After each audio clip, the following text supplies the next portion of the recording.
मी पहिल्या दिवशीपासून हा विषय जे मानतोय ना, या तपास सीआयडी कडे गेल्यापासून आता व्यवस्थित सरकारने गेलं तर तो चालू आहे.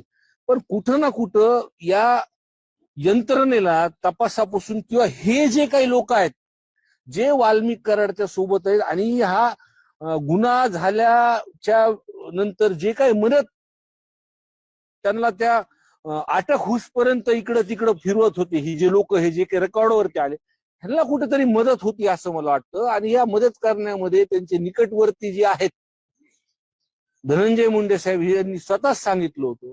सगळा महाराष्ट्र त्यांना म्हणतोय की नैतिकता दाखवून त्यांनी राजीनामा दिला पाहिजे, तेव्हा मग प्रशासनाला पूर्ण मोकळा श्वास भेटेल. आणि हे जे काही ज्यांनी या आरोपींना मदत केलेली आहे त्यांना अटक म्हणजे गुन्हा दाखल करून त्यांना अटक केली पाहिजे.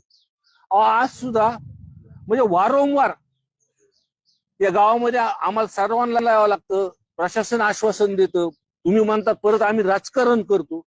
पण एक कुटुंब आणि ते गावकरी जर सर्व तिथं बसले असतील, लहान लहान लेकरं त्यांचे बसलेले हे बघ, या ताईची उद्या एक शेवटचा पेपर राहिलाय 12वीचा, तरी सुद्धा त्यांचे भाऊ, त्यांचे पूर्ण परिवार, त्यांचे सर्व गावातले सर्व म्हणजे लोक फक्त काय सांगतात की जे काही उलट सुलट सांगत नाहीत, की जे आढळतंय कुठंतरी, जे उलट कुठं मीडियावरती दिसले जातं त्यांना सरेंडर करताना वाल्मिक कराडला ते डॉक्टर काय नाव वाय बसे असतील पैसे ट्रान्सफर करतात का अटक ह्यांना जी दादागिरी ते बालाजी तांदळेंनी केली होती ते वारंवार सांगतात. मग कुठं ह्यांना कागदावर घेतलं का तपासाला बोलवलं हा संशय येतो. आणि कुठंतरी मग अडचण परत या तपासामध्ये येऊ नये. ही सर्व मंडळी पैशाने चांगलेत, मग कुठं ना कुठं कसा तपास थांबवता येईल ह्यांचा प्रयत्न होईल. त्यांच्यामुळे ह्यांना गुन्ह्यात घेतलं पाहिजे, अटक झाली पाहिजे. पोलिसांना तपायचा असेल, जर तो माणूस जिवंत असला तर 24 तासामध्ये तो सापडेल.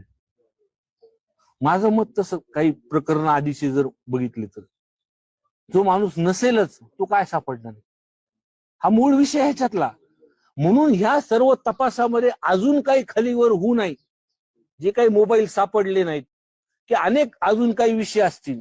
आता ह्या सगळे तिन्ही जणांचं बोललं हे सगळं बघितलंय लोकांनी, त्याच्यामुळे त्यांना गुन्ह्यात घेतलं पाहिजे, अटक झाली पाहिजे. तुम्हाला आत्ताच बोलताना सांगितलं, जो माणूस जिवंत आहे तो पोलिसांनी ठरवलं तर 24 तासात सापडू शकतो. म्हणजे काहीतरी त्याच्या जीवाला झाला असणार.